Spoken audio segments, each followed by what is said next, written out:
Pizza time. Well. I just do a live stream talking about, Doc Ock in the new Spider-Man movie. How crazy is that? If only we got an announcement that Tobey Maguire and Andrew Garfield were going to reprise their roles. Well, guess what? We got Andrew. We also have Kirsten Dunst, which kind of tells me that we're going to get Tobey Maguire as well. And pregnancy permitting, because we do know Emma Stone is pregnant, she will return to her role. So that is both leads, essentially, of both franchises that are not a part of this current franchise, signifying that we will indeed have a Spider-Verse. Now, I said it in the last video, I'll say it again. I didn't want to give any sort of confirmation, but this tells me that Spider-Man 3 is a full-blown, if not intro to a future Spider-Verse movie, it's a full-blown Spider-Verse movie. That's exactly what we're dealing with right now. This comes to us from Collider.com, a very reputable source, saying, just like Jamie Foxx's Electro, Andrew Garfield will be back, and if Sony Marvel can close a deal with Tobey Maguire,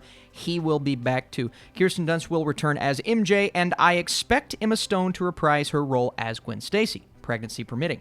Why? Because this third Spider-Man movie starring Tom Holland will delve into the multiverse just like its animated counterpart, Spider-Man Into the Spider-Verse. I don't think that's a big secret at this point, so why do we pretend like it is? Now, this article also confirms Jamie Foxx, as we already knew it. It confirms once again Alfred Molina, which we heard this morning from The Hollywood Reporter, coming back as Doc Ock. So, very integral pieces from the franchises that came before this current Spider-Man universe. So, what does this mean? Is it over-convoluted?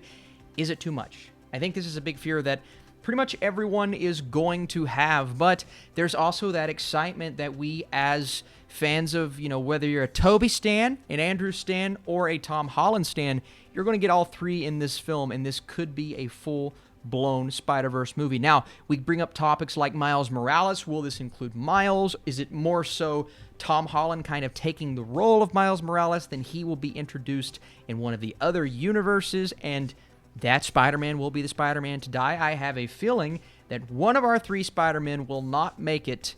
Again, could be the end of this movie, could be a different film, but will not make it past a couple of movies, if not sooner, because I do believe one of those has to bite the dust to introduce a Miles Morales. Now, will they do that? I'm not completely sure. I do feel like Tom Holland is in this for the long haul, so he will be the Spider-Man of our current universe, and I'd say one of these other universes will potentially pick up Miles Morales. I'm getting way ahead of myself. Guys, we have confirmation that Andrew Garfield and Kirsten Dunst will be returning to their roles as Mary Jane Watson. What have our characters been up to? What happens if something falls through with Tobey Maguire's discussions?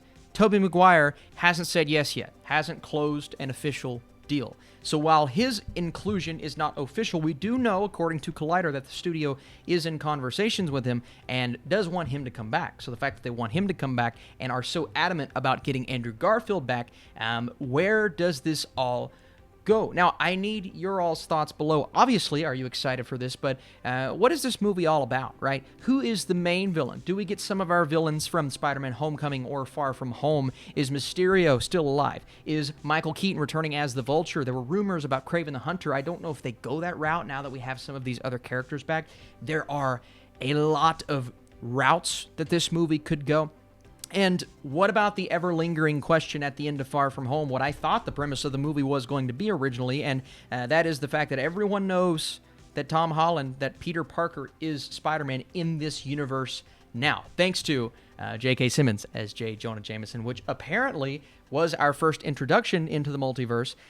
So we'll just have to see, guys. I'm curious how this is going to lead into Doctor Strange, Multiverse of Madness. I'm curious what's going to happen with WandaVision, which apparently, coming out in a month, by the way, apparently is the beginning of all of this multiverse madness.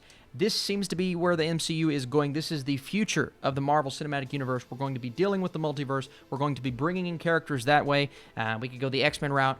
Is Marvel going to bring back Charlie Cox as Daredevil? But right now, I do want to focus on the fact that we are getting our Spider-Men together on screen if things go well with Tobey Maguire. Come on, Toby. I said it on Twitter. I'll say it again.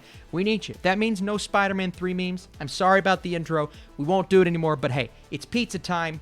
We need you back for pizza time, all right? What do you guys think about this news? Leave your comments down below. Are you as excited as I am? Clearly, But do you also have your hesitations? Again, I'm excited. There's always a possibility. We know that Sony has done this before, whether it's Amazing Spider-Man 2 or the original Spider-Man 3. Too many villains kind of put down the films. So will too many characters put down this film, or will they nail it, knock it out of the park like Into the Spider-Verse? We will just have to see. Appreciate you guys for watching. Thanks again. Stay tuned. If you enjoy this news update, hit that thumbs up button. I'll talk more Spider-Man if you want it, and I'll see you later.